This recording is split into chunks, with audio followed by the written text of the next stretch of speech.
ونصلي ونسلم على رسوله الكريم والحمد لله رب العالمين أما بعد فأعوذ بالله من الشيطان الرجيم بسم الله الرحمن الرحيم اقرأ باسم ربك الذي خلق صدق الله العظيم إن الله وملائكته يصلون على النبي یا ایھا الذین آمنوا صلوا علیہ وسلموا تسلیما. آواز بلند درود پاک پڑھیے. اللہم صلی علی محمد وعلی آل محمد.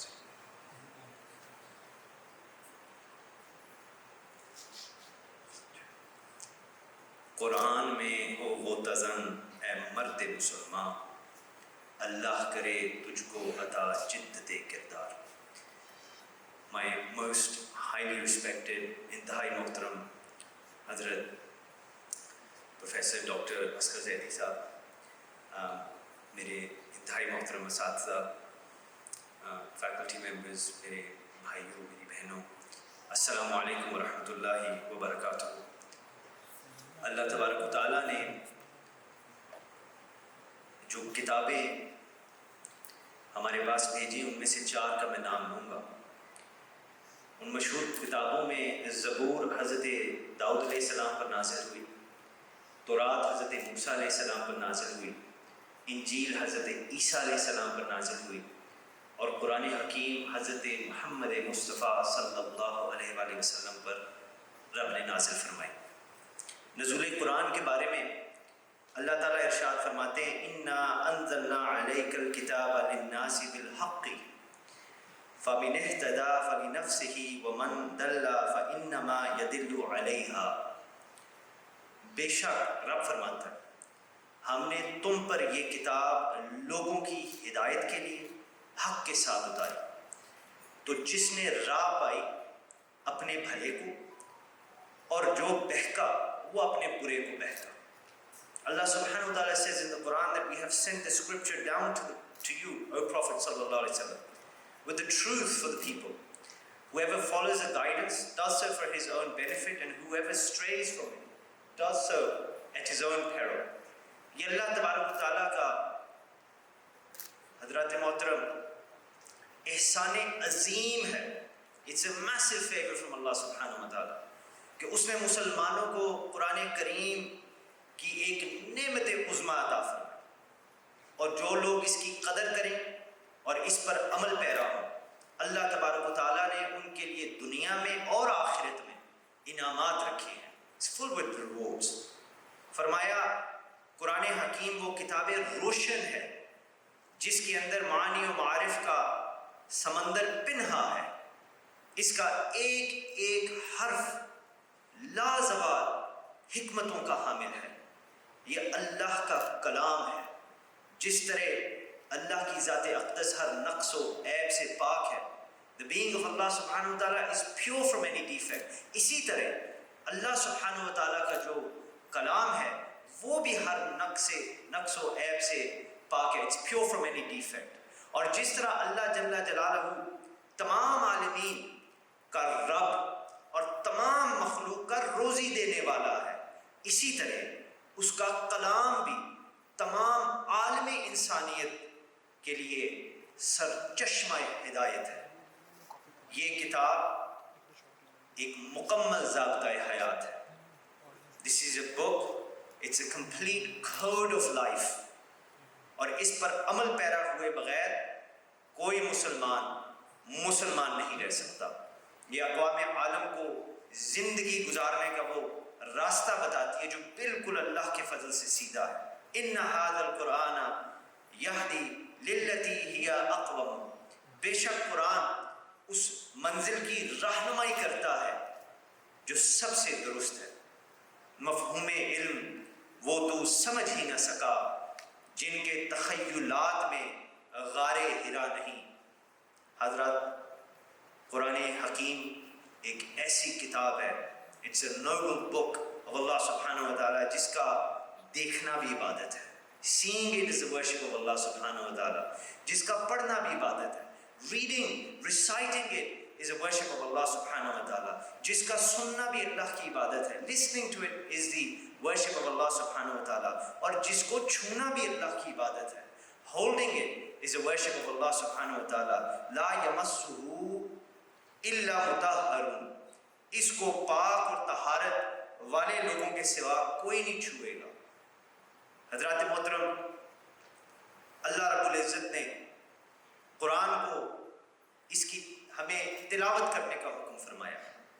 حضرت ابو سعید رضی اللہ تعالیٰ عنہ سے روایت ہے کہ حضور نبی اکرم صلی اللہ علیہ وسلم نے فرمایا کہ اللہ رب العزت، اور یہ بڑی کمال کی بات ہے، دلوں میں جا کے لگے انشاءاللہ، اللہ رب العزت فرماتے ہیں کہ جو شخص، کوئی بھی بندہ قرآن کریم کی تلاوت اور اللہ کی یاد، آپ دیکھتے ہیں نا کئی بندے اللہ اللہ اس طرح کرتے ہیں، ان کو آس پاس کوئی ہوش نہیں رہتے۔ میں ان کا راز میں تو نہیں کھولوں گا، حضور نے بیان فرمایا، اور یہ بخاری شریف کی حدیث ہے، اٹس اوتھینٹک۔ تو انہوں نے فرمایا، رسول پاک صلی اللہ علیہ وسلم نے، کہ اللہ نے فرمایا کہ جو میری یاد اور میری قرآن کی تلاوت اس طرح مشغول ہو کے کرے گا کہ مجھ سے دعا مانگنے بھول جائے گا۔ رب فرماتے ہیں کہ میں اس کو بن مانگے عطا کروں، اس کو مانگنے کی حاجت، اور میں اس کو مانگنے والوں سے زیادہ دوں گا، کیونکہ وہ ذکر کے اندر اس بندے کا دل حاضر ہے، صرف زبان حرکت میں نہیں۔ میرے بھائیوں، میری بہنوں، قرآن ایک کتاب نہیں، یہ اللہ کا کلام ہے۔ اللہ اپنے بندے سے بات کر رہا ہے۔ اللہ کے حبیب صلی اللہ علیہ وسلم جب خدا کے کلام کی تلاوت سماعت فرماتے تو آپ زاروں کتار روتے۔ رسول پاک used to cry profusely, uncontrollably، اور آپ کے اشکوں سے آپ کا چہرہ مبارک بھیگ جاتا۔ یہ وہ کیفیت ہے، and we've lost it somewhere۔ میرے مولا علی کرم اللہ وجہ الکریم فرماتے ہیں، اور یہ میری زندگی کا وظیفہ ہے، آپ بھی اس کو بنا لیجیے۔ آپ فرماتے ہیں کہ جب میرا دل کرتا ہے، when I desire، کہ میں اپنے اللہ سے بات کروں، تو مولا علی کرم اللہ وجہ الکریم فرماتے ہیں کہ میں نماز پڑھتا ہوں، I pray salam۔ اور آپ نے فرمایا کہ جب میرا دل کرتا ہے کہ میرا رب میرے سے کلام کرے تو میں قرآن پڑھتا ہوں، I recite the Quran so that my Lord would speak to me۔ لہٰذا یہ ایک ایسی کتاب ہے جس کے بارے میں قرآن مجید میں اللہ نے فرمایا افلا یتدبرون القرآن، تو کیا وہ قرآن میں غور و فکر نہیں کرتے؟ will they not think, reflect about this Quran؟ تلاوت قرآن مجید کا بہت ثواب ہے، اس میں کوئی شک نہیں، مگر جو بات آپ کے گوش گزار میں کرنا چاہ رہا ہوں وہ یہ ہے کہ قرآن کی تلاوت کا بنیادی مقصد کیا ہے۔ The fundamental purpose of reciting the Quran, reading the Quran, reflecting on the Quran، یہ اس کے مضامین میں غور و فکر اور تدبر کر کے صحیح معنی اور مطالب اور مفاہیم تک رسائی ہے۔ اللہ سبحانہ و تعالیٰ نے کثرت کے ساتھ ہمیں قرآن میں غور و فکر اور تدبر کرنے کا حکم فرمایا۔ The fundamental purpose of reciting the Quran is so that we can think about it, we can ponder over its meaning, we can reflect on it۔ اور امام غزالی نے بڑی خوبصورت بات کی ہے، بڑی پیاری بات ہے۔ آپ کی کتاب احیاء علوم الدین، اس میں آپ فرماتے ہیں کہ تورات میں اللہ تعالیٰ نے فرمایا کہ اے میرے بندے، کیا تجھے مجھ سے حیا نہیں آتی؟ رب فرما رہا ہے کہ تجھے مجھ سے شرم نہیں آتی؟ تیرے کسی بھائی کا خط آ جائے تو تو اسی وقت اس کو پڑھتا ہے اور بڑے غور سے پڑھتا ہے اور ایک ایک حرف پر تو غور کرتا ہے، یہاں تک کہ اس میں تو کچھ بھی نہیں چھوڑتا، سارے کو پڑھتا ہے۔ اور میری کتاب جو میں نے اتاری، جو میں نے تیرے تک پہنچائی، میں نے اس میں اے بندے کتنی باتیں تفصیل سے لکھی ہیں اور کتنی باتوں کو بار بار بیان کیا ہے تاکہ تو اس پر غور و فکر کرے، so that you can reflect on it۔ لیکن تو اس سے منہ پھیرے ہوئے ہے، you've turned your face away from it۔ اور جب تیرے پاس تیرے بھائی آ کے بیٹھے، تیرے گھر والے آ کے بیٹھے، تو تو جمی کے ساتھ، پوری پریزنس کے ساتھ، تو ان کی بات کو سنتا ہے، سمجھتا ہے، غور کرتا ہے، مانتا ہے، مگر تو نے اپنا دل مجھ سے پھیر لیا۔ یہ اللہ تورات میں انسان سے فرما رہا ہے۔ زمانہ آج بھی 2020 میں بھی زمانہ آج بھی قرآن ہی سے فیض پائے گا۔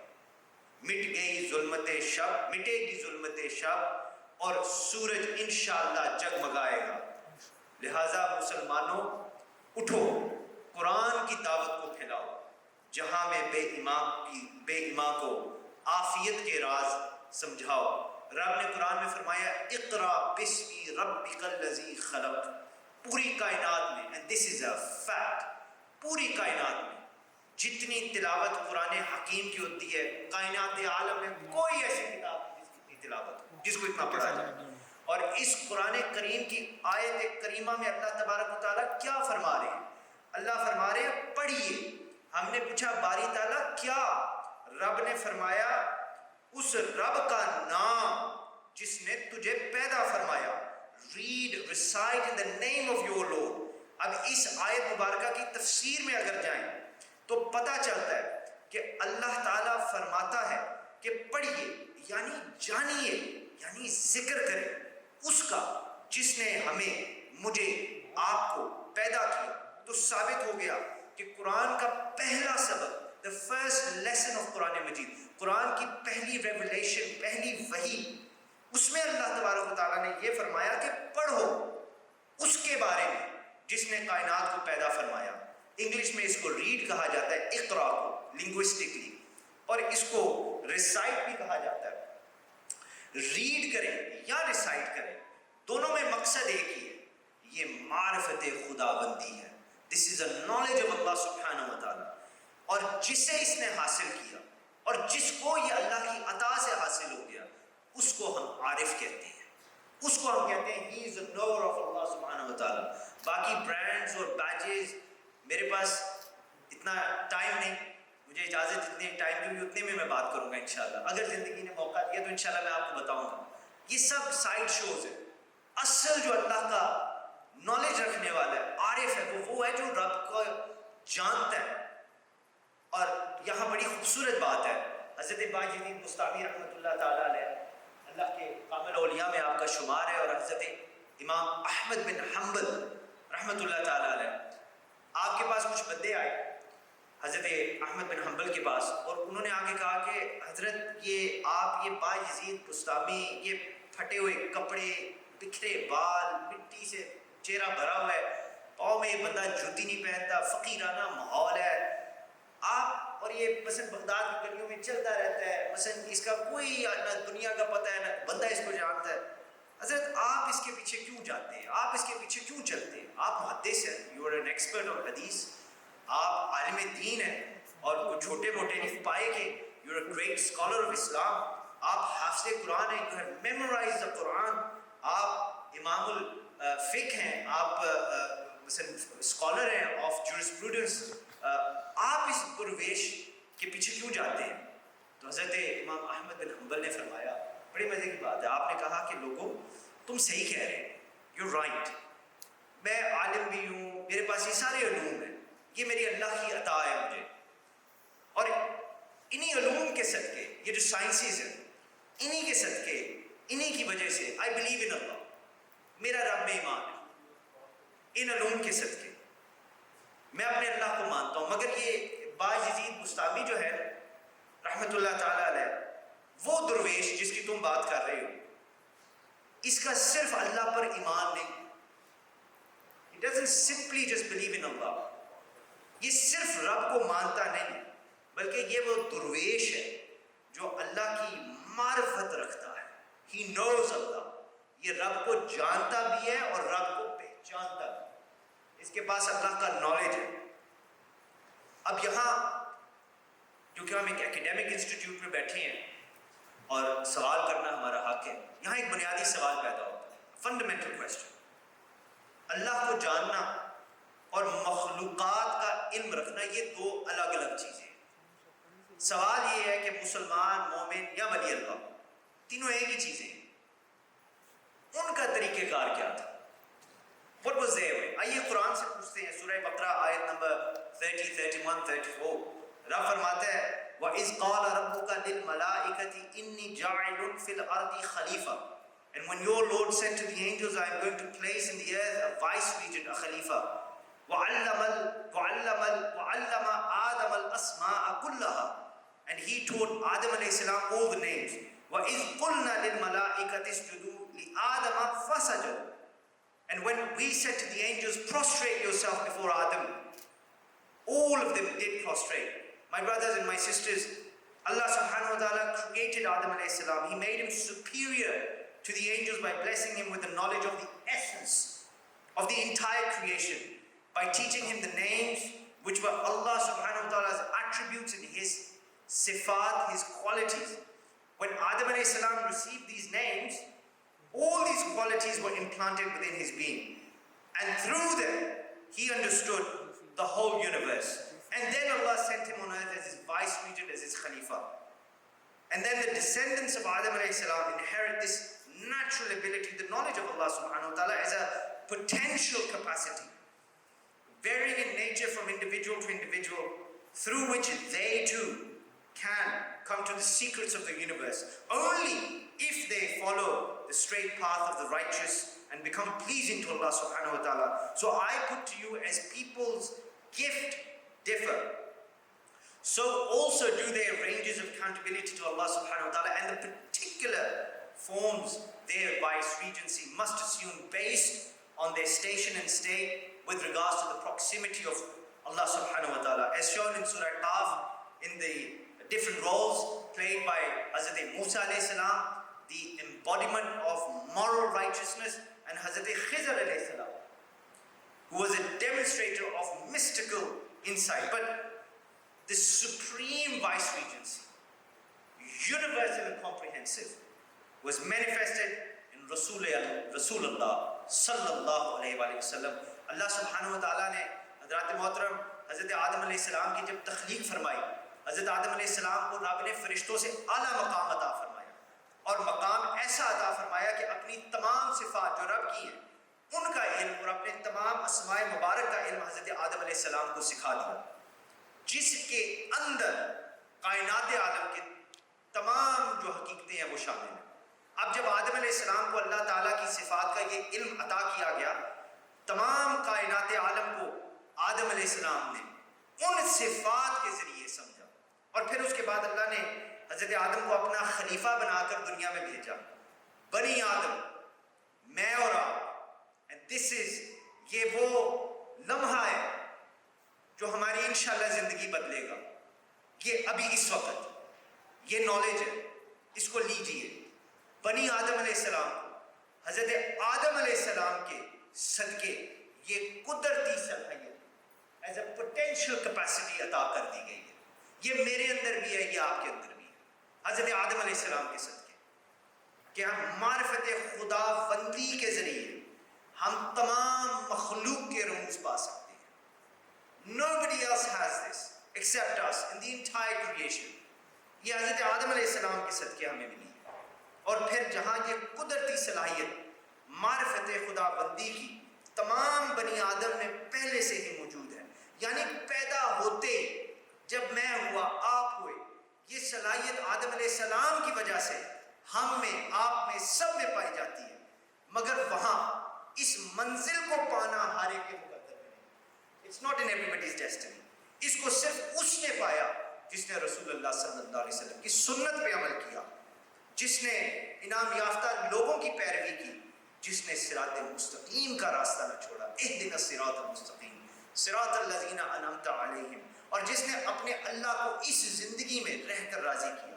صرف وہ خدا کی معرفت پا سکتا ہے, صرف اس کو خدا اپنا نالج عطا فرماتا ہے. جس طرح اللہ کی طرف سے مختلف صلاحیتیں مختلف لوگوں میں پائی جاتی ہیں, اسی طرح اللہ کی بارگاہ میں وہ لوگ حساب دے بھی ہوں گے. ایک بندے کو اللہ نے اپنا نالج دیا, اس کا اللہ تعالیٰ نے اپنی معرفت عطا فرمائی, اس کا معاملہ اور ہے, اور ایک بندہ ساری زندگی ان صلاحیتوں کے ہونے کے باوجود دنیا کی دوڑ میں رہا, اس کا حساب الگ ہے. حضرات محترم, ان عارفین جو ہیں جن کے پاس خدا کا نالج ہے یہ غافل لوگوں کے برعکس ہے، اور ان عارفین میں بہت سی ایسی ہستیاں ہیں جنہوں نے اللہ کی دی ہوئی اس صلاحیت سے بہرہ مند ہو کر اپنے رب کی معرفت پا لی۔ خدا گواہ ہے، ان میں انبیاء کرام، ان میں اہل بیت اطہار، ان میں صحابہ کرام، ان میں تبع تابعین، ائمہ کرام اور ہمارے تمام کے تمام اولیاء کرام ہیں۔ حضور غوث الاعظم رضی اللہ تعالیٰ عنہ ہیں، یہ وہ لوگ ہیں جنہوں نے قرآن کی اصل کو سمجھا اور اللہ تبارک و تعالیٰ کو اس عطا کردہ نعمت اور اللہ کی دی ہوئی صلاحیت اور نبی کریم صلی اللہ علیہ وسلم کے وسیلہ جلیلہ سے اللہ کی معرفت ان لوگوں نے پائی، اور انہی میں حضرت علامہ اقبال رحمۃ اللہ تعالیٰ۔ اب میرے دل کے قریب وہ بہت ہے، میں تھوڑا سا ان کا ذکر فرماؤں گا، جنہوں نے مشرق کی ٹاپ انسٹیٹیوٹ سے لے کر مغرب کی ٹاپ انسٹیٹیوٹ میں تعلیم حاصل کی، مگر میرے اور آپ کے لیے، ہمارے لیے باعث اعزاز صرف ان کی دنیاوی تعلیم نہیں ہے، اللہ کے فضل سے ان کے پاس معرفت خدا بندی کا جو خزانہ تھا، جس کے ذریعے انہوں نے مخلوق کا علم حاصل کیا، ہمارے لیے وہ باعث اعزاز ہے۔ درس قرآن نہ اگر ہم نے بلایا ہوتا، یہ زمانہ نہ زمانے نے دکھایا ہوتا۔ حضرات محترم، حضرت علامہ اقبال صرف اکیلے نہیں بلکہ بہت سے اور انعام یافتہ عظیم شخصیات جنہوں نے اپنی ساری زندگی معرفت خدا بندی کے حصول کے لیے گزاری۔ حضرت داتا علی اجویری رحمۃ اللہ تعالیٰ علیہ جن کے شہر میں ہم بیٹھے ہیں، یہ ان انعام یافتہ لوگوں میں ہیں۔ پھر حضرت بابا فرید الدین گنج شکر رحمۃ اللہ تعالیٰ علیہ، اور پھر میرے مرشد کریم حضرت سلطان باہو رحمۃ اللہ تعالیٰ علیہ جیسی عظیم ہستیاں جنہوں نے خالق خدا بندی کی معرفت کے ذریعے، یہ آرڈر بہت ضروری ہے سمجھنا، اس کے ذریعے مخلوق کا علم پایا۔ اور حضرت سلطان باہو فرماتے ہیں، لوگوں تسبیح پھری دل نہ پھریا، کی لینا تسبیح پھڑ کے ہوں، علم پڑھیا تے ادب نہ سکھیا، کی لینا علم پڑھ کے ہوں، چلے کٹے تے کچھ نہ کھٹیا، کی لینا چلے بڑھ کے ہوں، جاگ بنا تد جمدے نہ باہو، باویں لال ہوئے کڑ کڑ کے ہوں۔ میرے محترم بھائیوں، میرے بزرگوں، میری بہنوں، آج کے and this is the crux of my discussion، میں کنکلوژن پہ آؤں، اور اس کے صدقے میرے لیے بھی آپ دعا کیجئے گا کہ آج کے اس ماڈرن اور پوسٹ ماڈرنٹی کے دور کے اندر ہر سہولت، ہر نعمت ہونے کے باوجود جنرل پاپولس لیول پر، اور پرٹیکولرلی ہمارے پڑھے لکھے طبقے کے اندر، یعنی modern education institutes, modern education systems کی تعلیم حاصل کرنے والوں کے پاس سب کچھ ہے، مگر سکون کیوں نہیں ہے؟ اور یہ میں کسی کی بات نہیں کرتا، میں عموماً پبلک فورم کے اوپر اپنی بات نہیں کرتا، مگر آئی فیل اٹس امپورٹنٹ کہ میں اپنی مثال سامنے رکھ کے آپ کو بتاؤں۔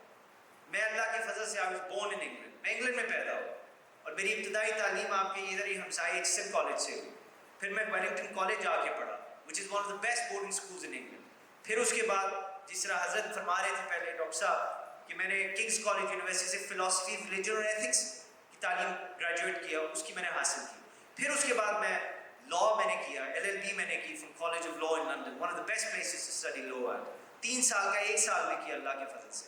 پھر اس کے بعد میں نے کئی سال لیگل پریکٹس کی ہے، مگر میرے پاس سکون نہیں۔ میں تجربے سے بات کر رہا ہوں، دس از بیسڈ آن امپیریسزم، میرے پاس سکون نہیں تھا۔ اس کی وجہ میرے بھائیوں، میری بہنوں، اس کی وجہ یہ ہے کہ ماڈرن ایجوکیشن سسٹم کافی حد تک پیسہ کمانا سکھا دیتی ہے، مگر انسان کو زندگی گزارنے کا طریقہ ہے، یہ زندگی کس طرح گزاری جائے۔ اتنا فتنہ، اتنی انٹالرنس، اتنا غصہ، اتنا سٹریس، اتنی انگزائٹی، اتنا ڈپریشن کیوں ہے؟ ذات محترم لیٹ می ٹیل یو، اس کی وجہ یہ ہے کہ علم حاصل کرنے کا طریقہ جو اللہ کے انعام یافتہ لوگ، اقبال جیسے لوگ، داتا علی حجویری جیسے لوگ، ان کا جو طریقہ تھا، یہ اللہ کے انعام یافتہ لوگ ہیں، ان کا جو علم حاصل کرنے کا مقصد تھا، ہم اسے چھوڑ بیٹھے۔ We have left the straight path of the righteous in acquiring knowledge۔ مخلوق کا علم، دنیا کی ٹیکنالوجی کا علم، اپنی زندگی کا مقصد مٹیریل کنزیومرزم اور دنیا حاصل کرنا بن چکا ہے۔ ہماری پرائیورٹیز، ہمارے ایجوکیشن کیریئرز، ہمارے ایکیڈیمک کیریئرز، ہماری ووکیشنل ٹریننگ، ہماری پروفیشنل ٹریننگ، ہماری سوسائٹی میں ہماری خوشی کا barometer, the barometer of happiness، جس سے ہم اپنی خوشی ناپتے تولتے ہیں. یہ تمام کی تمام چیزیں، ان کا پرائمری پرپس ہماری فزیکل، ہماری پیشن، ہماری جسمانی گریٹیفیکیشن بن چکا ہوا ہے، دولت حاصل کرنا بن چکا ہے. یہ تمام چیزیں، and let me make it very clear, یہ تمام چیزیں ناجائز نہیں ہیں اگر قرآن اور سنت کی مطابق ہوں. یہ ناجائز نہیں ہیں. مگر میں کیا رہا ہوں، میں یہ رہا ہوں، ان چیزوں کو اپنی زندگی کا سول پرپس بنا لینا خدا کی یاد سے انسان کو غافل کر دیتا ہے، دور کر دیتا ہے. میرے بھائیوں، میری بہنوں، اپنی زندگی کا مقصد، and this is the order we should follow، اپنی زندگی کا مقصد، اور this is the order in fact جو آپ فالو کر رہے ہیں. یہ ٹیسٹمنٹ ہے جو آج آپ ادھر بیٹھ کے بات سن رہے ہیں، یہی آرڈر آپ فالو کر رہے ہیں. اللہ آپ کو ترقی عطا فرمائے.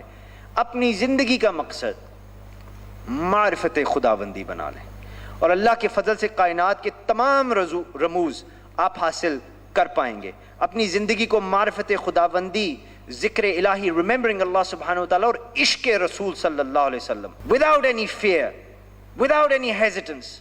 اور آپ کے لباس اور آپ کے حلیے میں عشق نہیں ہونا چاہیے، وہ خود عیاں ہو جاتا ہے جب اس چیز کے اندر عشق ہو جو اللہ نے ہمیں عطا کی ہے. عشق رسول ادھر رکھیں، یہاں عشق رسول ہو، یہاں خدا کی یاد کو اپنی زندگی کا اولین درجہ دیں. Give it the first place in your life. اس کو پانے کے لیے وہ بھی طریقہ بتا دوں، قرآن کے ساتھ رشتہ جوڑیے. Make your relationship strong with the Quran. قرآن کی تلاوت کریں، قرآن کو سمجھیے، قرآن پر غور و فکر کیجئے، قرآن سے محبت کیجئے، اور رسول پاک کی سنت پر عمل کریں. Strengthen your relationship with the Quran. My brothers and sisters, all that we need to achieve our purpose in this world, in this life, is through the knowledge of Allah subhanahu wa ta'ala. Only then we can prepare ourselves to meet him in the next world. اور ہم جو مسلمان ہیں، we build for the آخرہ. ہم اگلے جہان کے لیے اس زندگی کو گزارتے ہیں، not for this world. ہم اپنی زندگی اس دنیا کے لیے نہیں، اگلے جہان. we build for the آخرہ. So do not neglect this ultimate truth, the ultimate purpose. We have everything we need for this end to be achieved successfully. اور آخر میں مولا علی کرم اللہ وجہ الکریم، آپ نے he summed it all up. He said your remedy is within you but you do not sense it. Your sickness is within you but you do not perceive it. You presume that you are a small entity, whereas within you is concealed a vast world. You are indeed that magnificent book by whose alphabet the hidden becomes evident. Therefore you have no need beyond yourself.